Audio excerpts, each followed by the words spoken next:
Hello, and welcome to Speak Honest. I am your host and certified relationship coach, Jennifer Noble. It has been my passion for over a decade to help women like you heal what's been holding you back from having the relationships you deserve.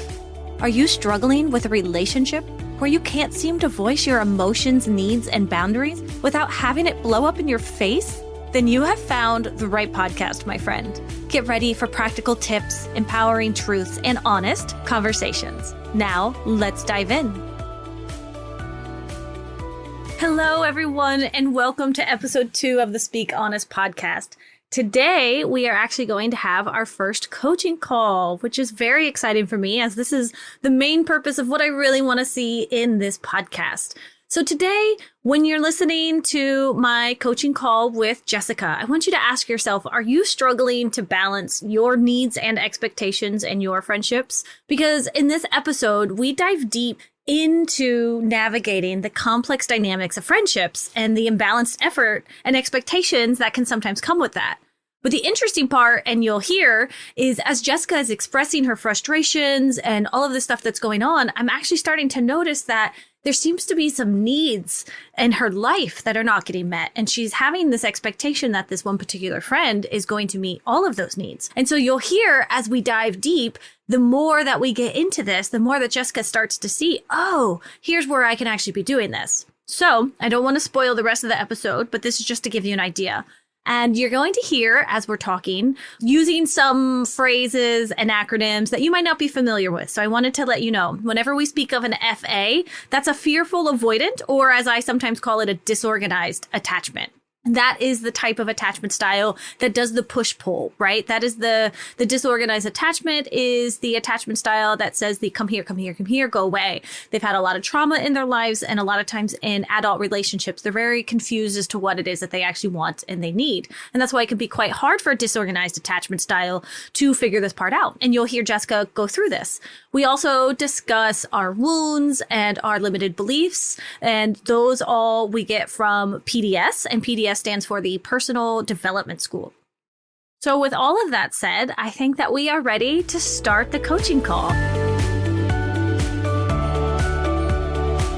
Great. Hi, Jessica. Thank you so much for coming on the podcast, and I'm really excited to get to talk with you today. How are you doing? I'm good. Thank you for having me.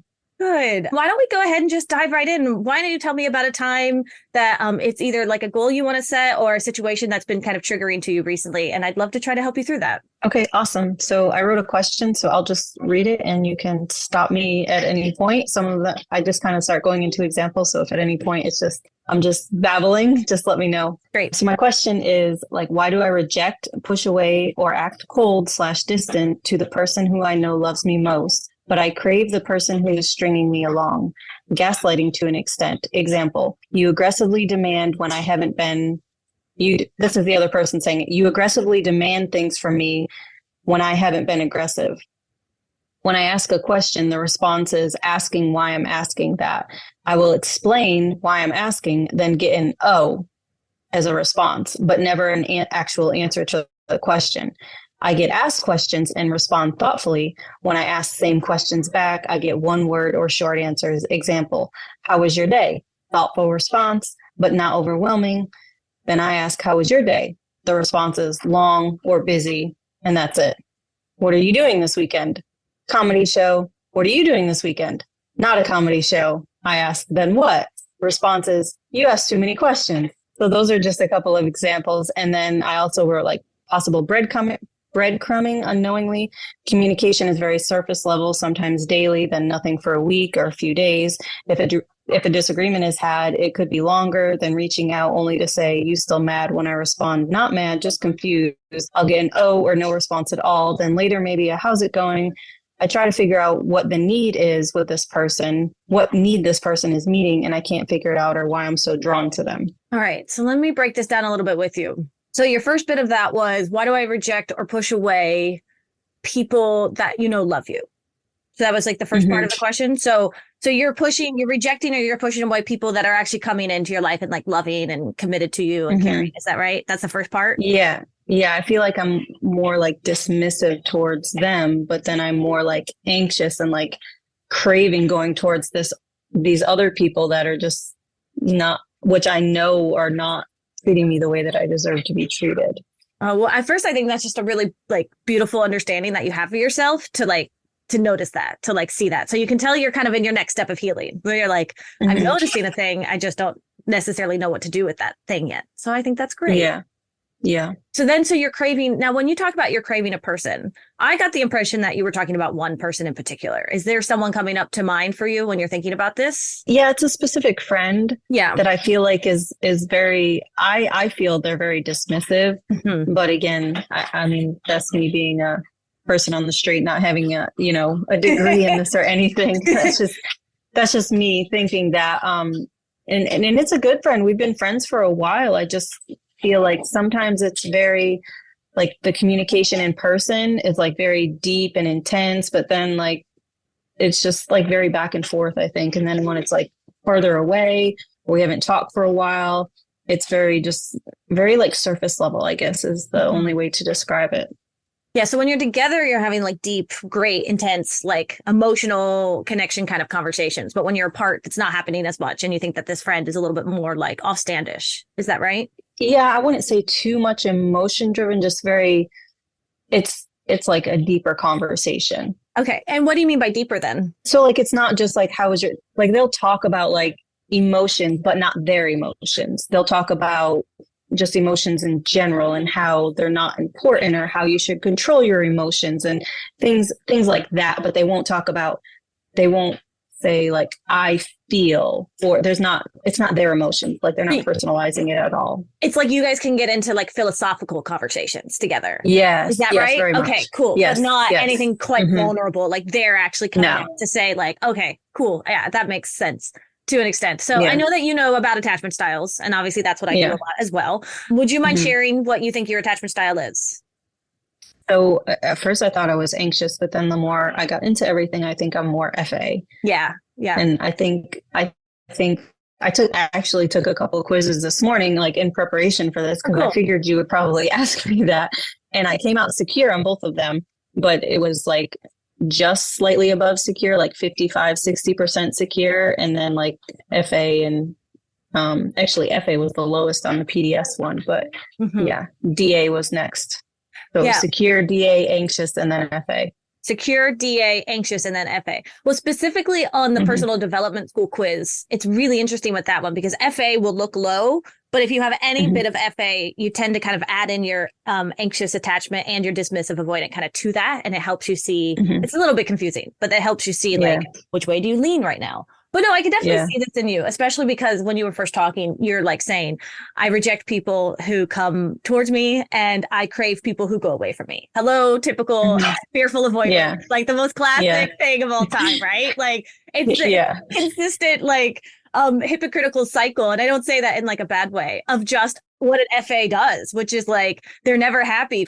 So it's an interesting part in our healing because I love how you say that you're kind of mainly secure. And from what I know, and, you know, our time we've spent together, I definitely see that because you're incredibly intelligent when it comes to knowing this stuff. That little, thank you. Yeah. So that little hint that you have underneath, it's just kind of like your old mechanism still kind of popping up a little bit.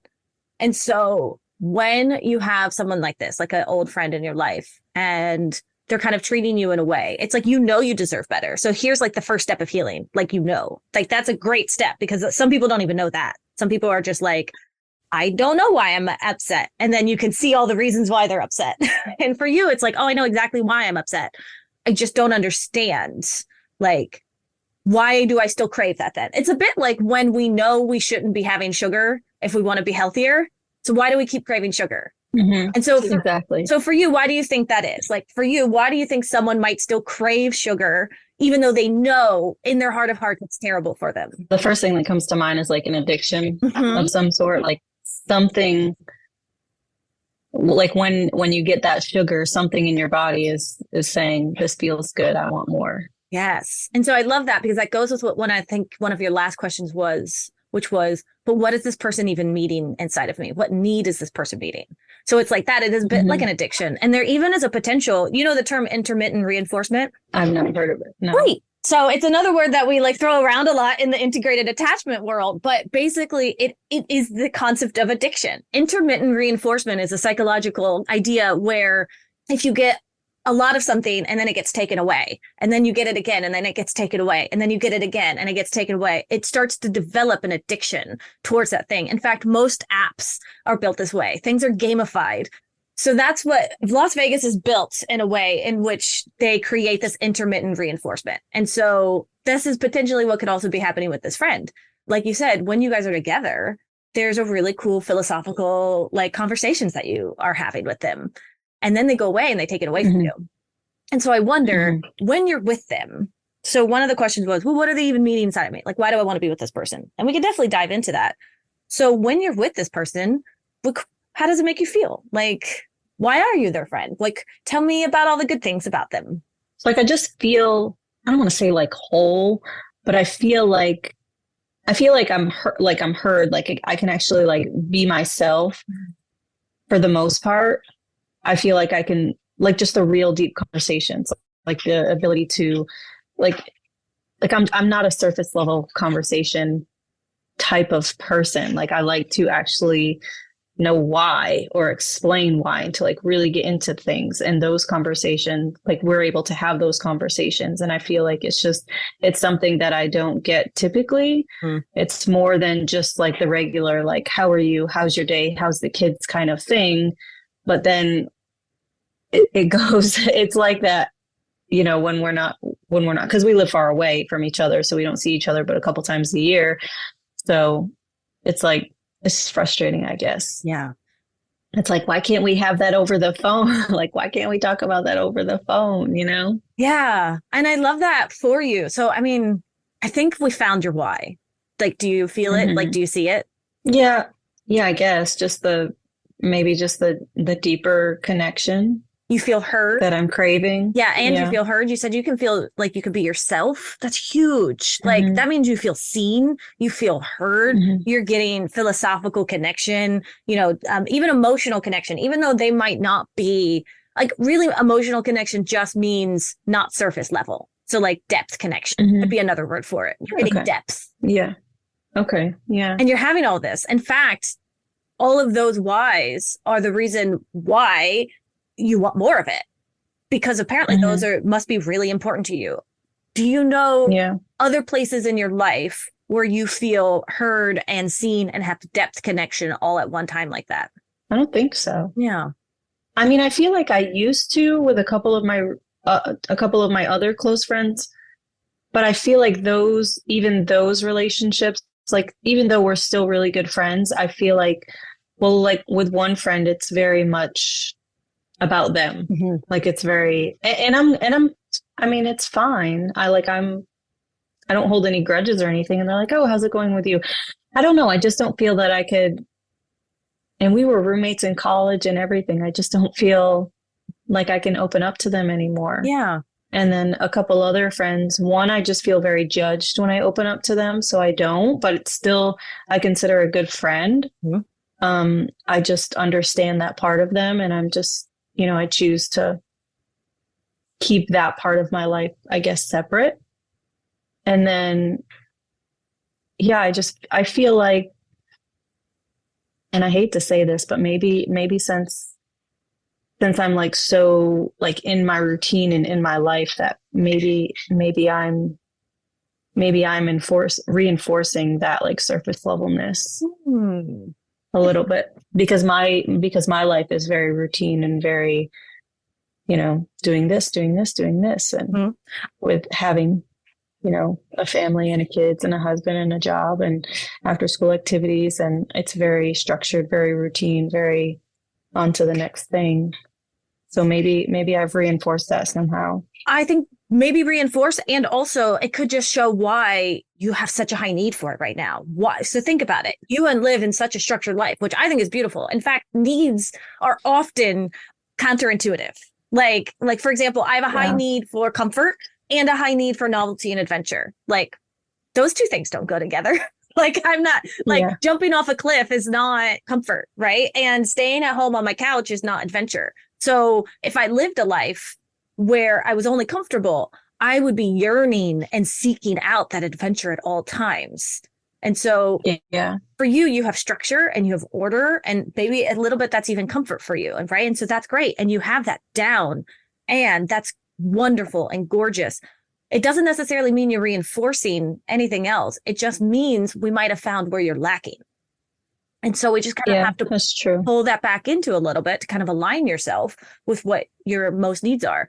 And the way we could figure this out is because this situation is triggering to you. It's a really beautiful way. Like if you're ever asking yourself, like, why am I getting so upset? Or what's going on? Like, be excited about that, because it means your body, your subconscious mind is telling you, hey, Jessica, we need more of this. Like, you love this person so much that you want so much more of it.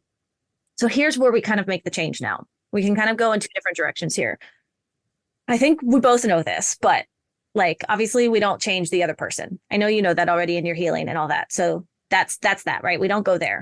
How does it feel to try to accept that? I think I've kind of come to terms with that a little bit, but it's a little frustrating because we've been trying to find time in both of our schedules, but it just hasn't really worked out. And this is probably, I haven't asked, so I'm recognizing this like as I'm saying it.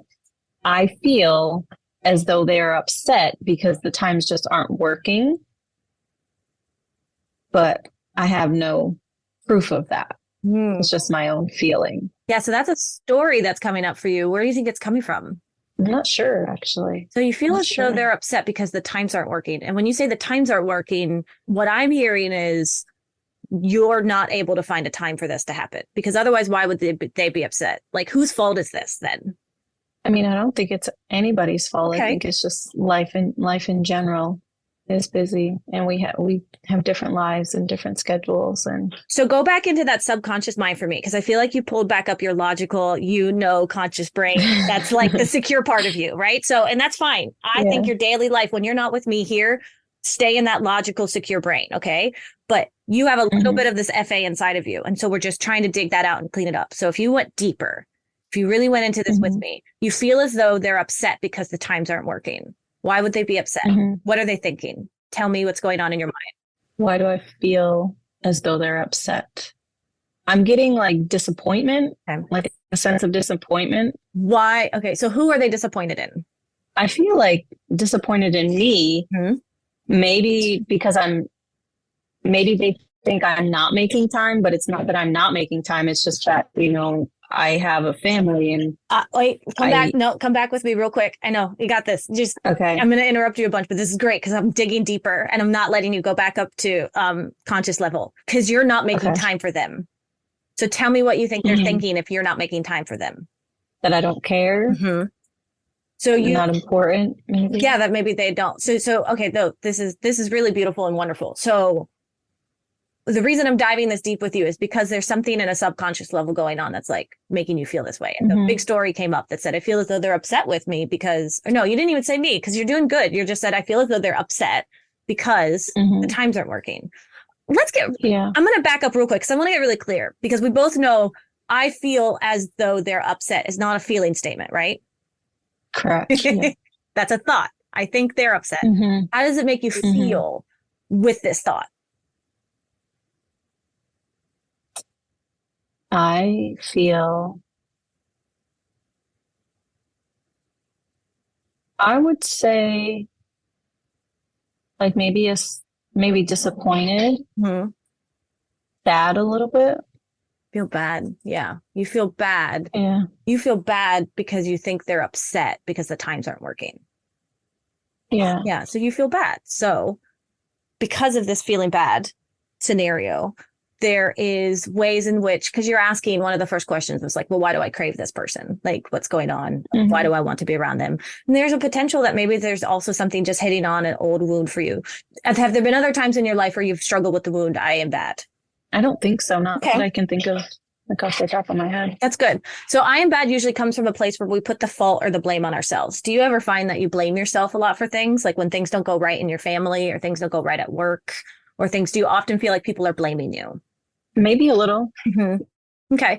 That's something for you to check in for later as well. We might have just uncovered something because I think this is actually quite into your subconscious right now. So keep an eye on that because the I am bad wound really just plays out in constantly feeling like you need to kind of, a lot of times it plays with I'm not enough because it constantly feels like you need to be doing more in order to make up for the fact that you did something wrong.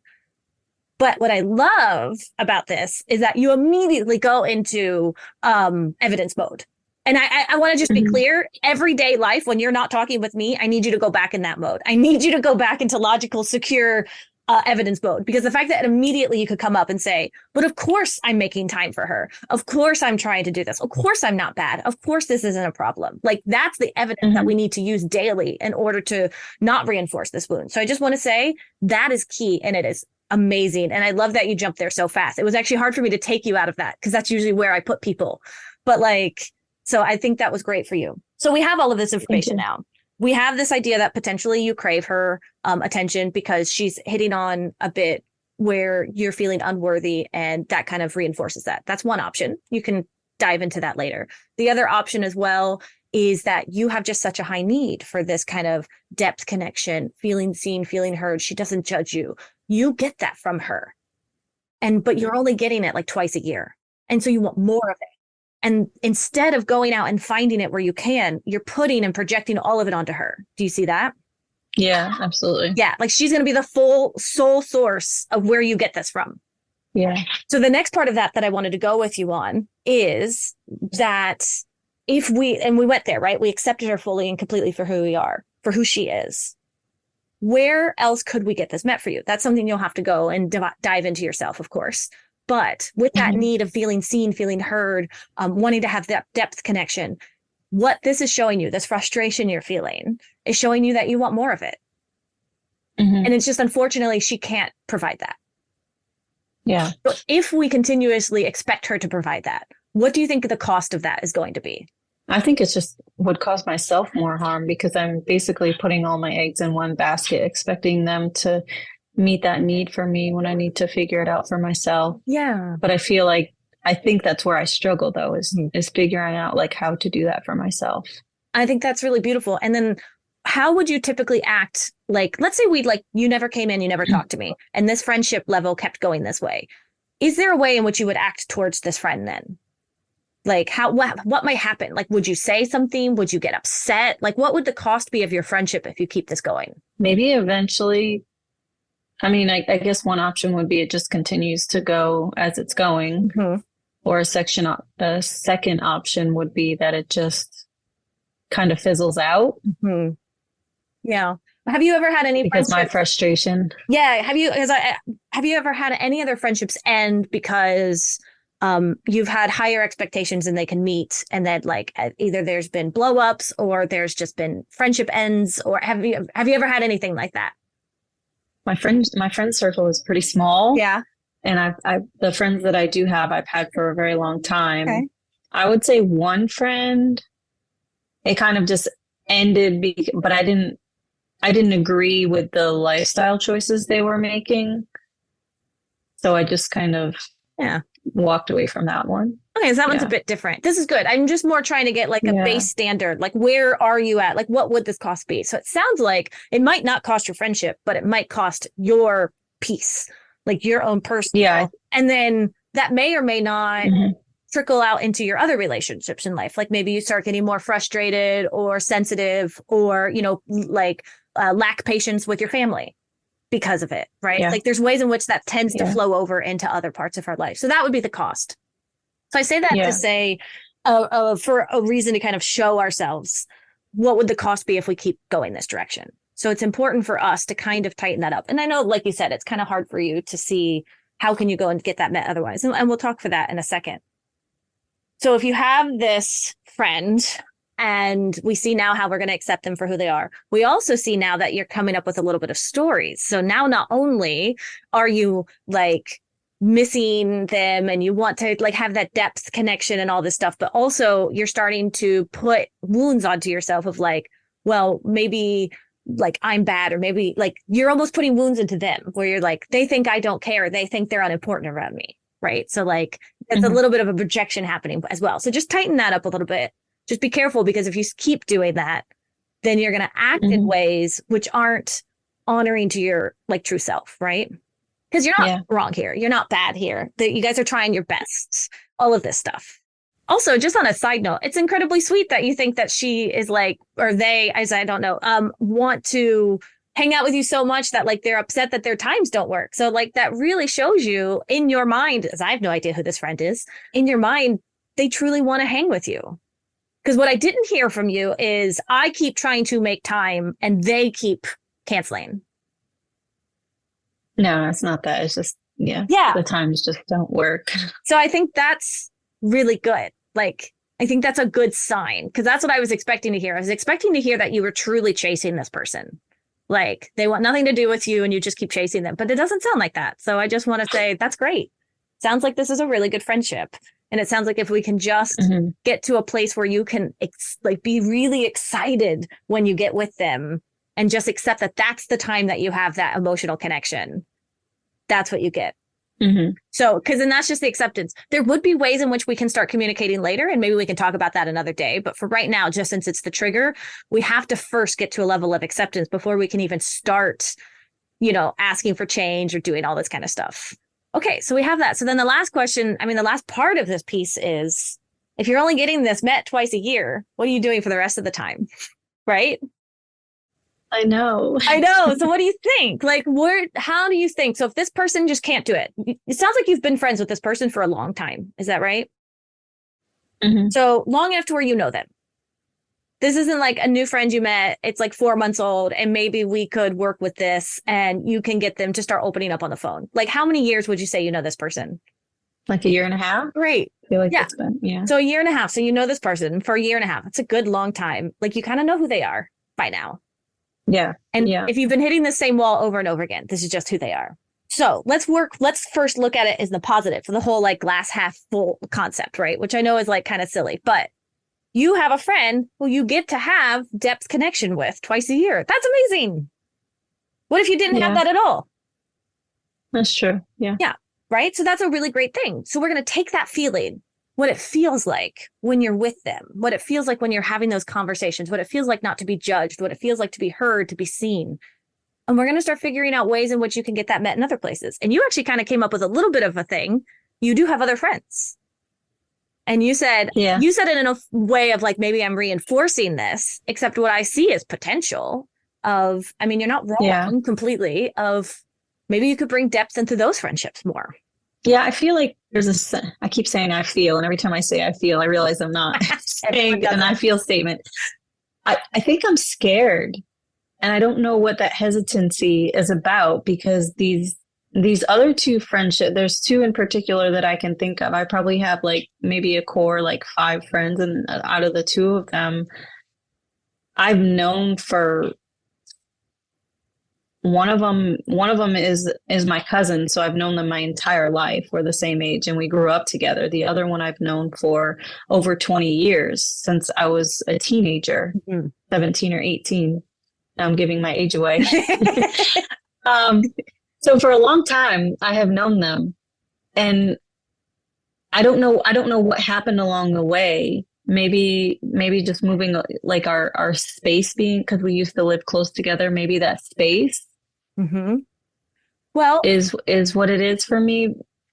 I don't know. Okay. I guess I'm just scared a little bit, and I don't know why, because we used to have that and it was great, but I don't know what I'm scared of now.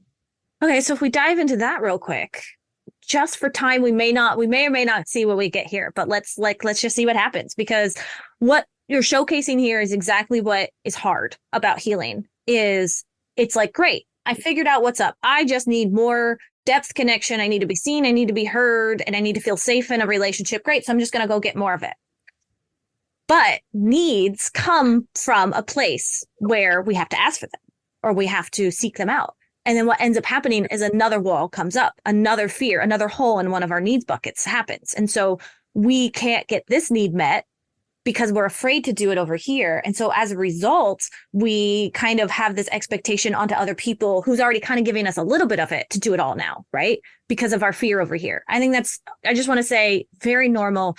And really, I'm so happy that we're getting to talk about this, because I don't think it gets talked about enough, how all of these needs and boundaries and wounds are just almost like this cycle. And it's like you just have to keep pulling away from the different weeds to get to the next one and then get to the next one. And it's exhausting, I know. But let's get to, so we pulled something out. We pulled a weed out. This is great. We see that, you know, you had a little bit of a wounding going on around the story about feeling bad about making time. But already I think you've found the evidence, you know not to do that. So you're not going to seek into there anymore. So that was just a nice, easy weed to pull. We see the fact of like, okay, this is what you need from her and this is what you get from her. And that was one of your original questions. Like, why do you even want this? We see why you want it. In fact, it's great. I love that you have that for yourself. And the next one is, why can't we get that met anywhere else? And there's a fear. So if you picture yourself having a deep conversation with one of your friends or your cousins or something like that, what's going on? Has there been a time in the past where you tried and they're like shutting it down? Has there been any sort of situations going on? Like, is there anything coming up for you here? I think with one, it's the vulnerability, maybe a little bit of the judgment. Yeah, those are the two things that are coming up for me. Okay. And so now let me ask this. This is the hard part about fears and wounds and things. Are these friends, do they tend to judge you? Is it true? And they might. No. And the thing is they don't. I was going to say, because it is a high chance that they do. And so it's like, actually, I think it's great that you don't then like get vulnerable with people. Like, what a beautiful boundary. But if you're saying that they really don't judge you, then I wonder what's going on. I think honestly, I think it's just me. I think I have just clammed up with my emotions and my feelings that I'm to the point where I am afraid to let my true feelings and emotions be heard and be seen. Why do you think you're afraid I think of that? I don't know. So what is the know. fear of being seen? I'm not sure. I just recognize that in speaking with you. So that's good. We're going to keep going then. Because this is, And again, if we don't get it here, that's fine. But what would happen?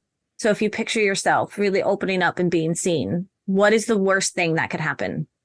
With these two particular people, I don't see anything bad happening. Okay. I feel like they would support me. I don't think there would be judgment. You know, they might disagree, and I feel that we're close enough that they would tell me, hey, I don't disagree with this, but I support you as a friend. And so I don't know what my hesitation is. I think it's just me. Like I'm, I don't know. I think maybe just the self-reliance and, you know, maybe that independence thing that I can do everything on my own, but maybe I'm to a point where I'm realizing that I can't, but now I've clammed up for so long that I'm afraid to like kind of come out. Yeah. But it's interesting because you have come out, but you've just come out to this one friend. And so this fear that you have, and that's beautiful. What a beautiful friend that has allowed you to feel this safe space of just being completely and open in yourself, and you don't have to clam up around them. Like, again, amazing. Yeah. Like, what a blessing. Like, how cool is that to have a friend that way? And they have given you so much safety in this that it's like, great, now I will just get everything here. It's like you go to a restaurant and they make, you know, you love sushi or something. I don't know. What's your favorite food? I like sushi. We can go with sushi. Great. And like you can get sushi anywhere. You can get like grocery store sushi, you know, you can go get sushi from like the cheap place, like get sushi from a truck. But you found a place that does sushi exactly the way you want it. And it is like they can read your mind, and it is just like stunning, and you love it when you're there. And then you keep trying to order it, DoorDash it or something like that. But every time it comes to you in DoorDash, it doesn't come the way you like it. It only tastes good when it's fresh and in person. And you start getting upset because you want it exactly that way, because every other single place you have just decided to stop going to that sushi. And so now you're only relying on getting sushi from this one location. And it is they only know how to do it fresh. Because for some reason, just their chefs, they're not very good at delivering it, you know? But and I don't know why. And it would be amazing if they could be perfect, but they're not.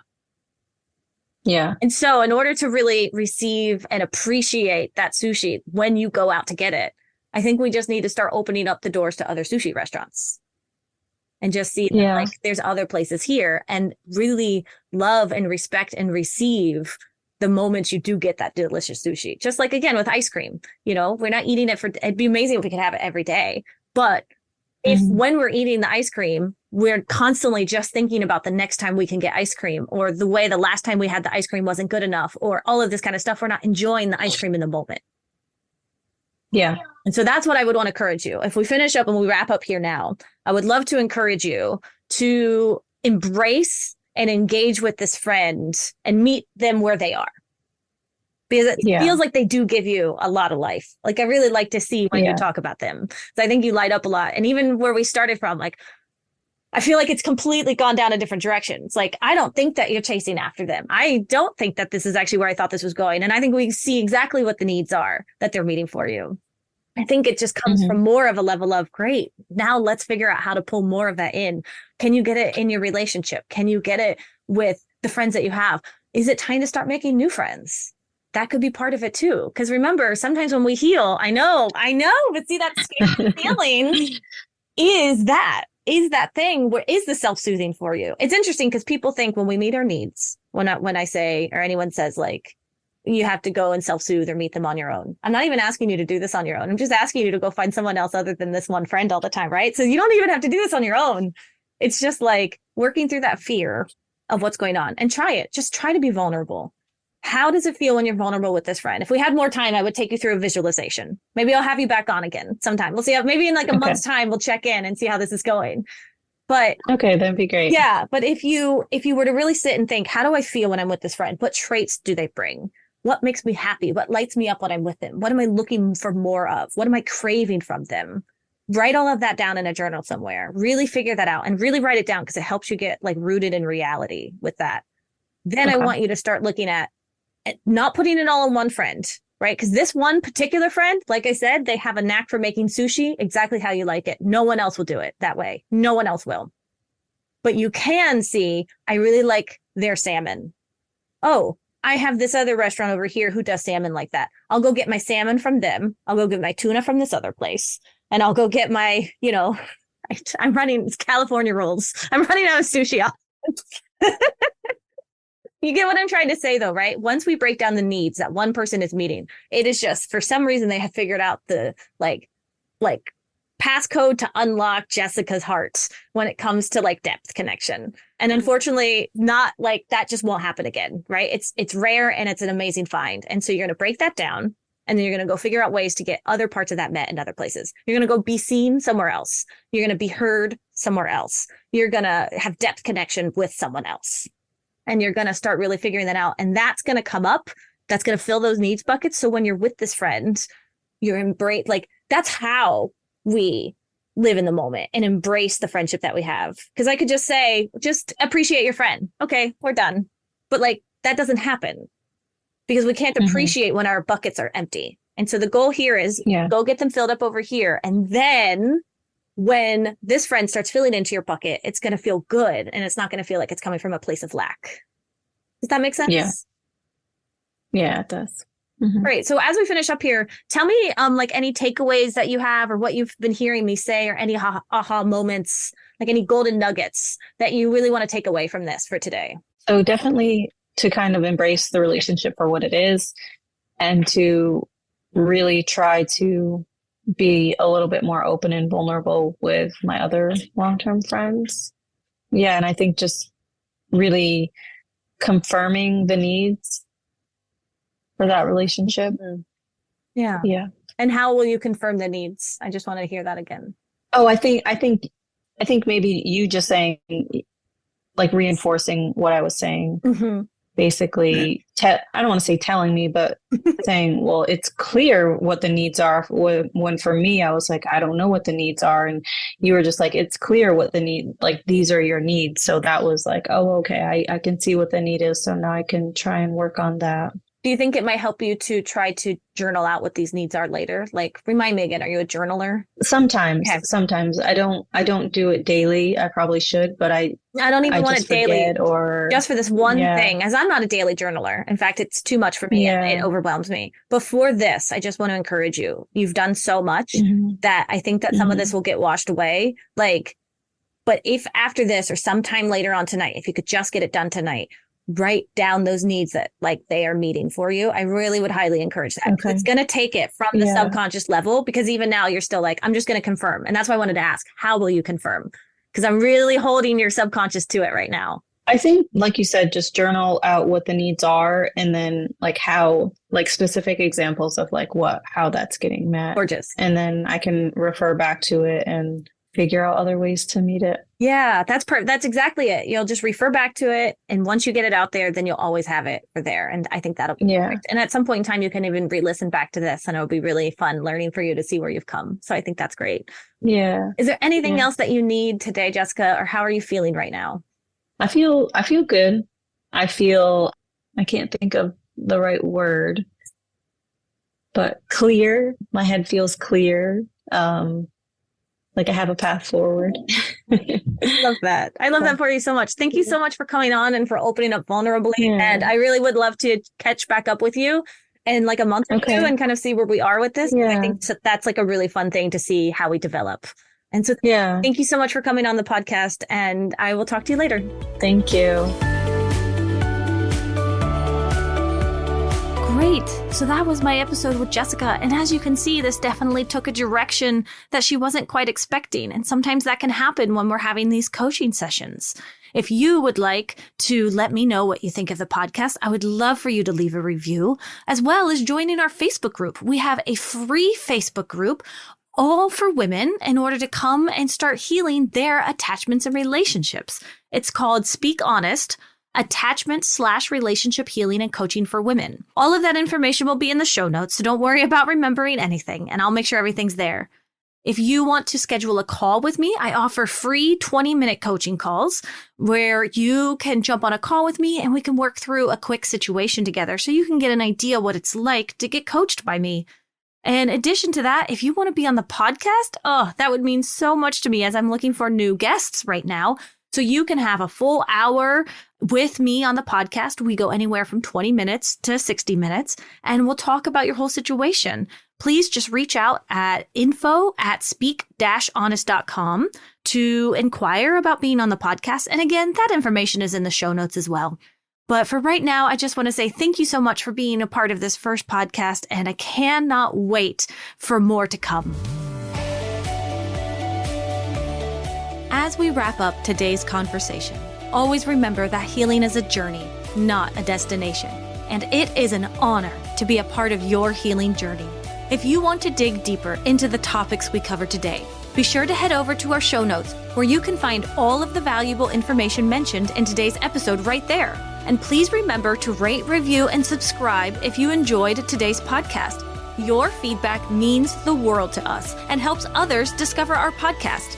Until next time, remember to speak up and speak honest.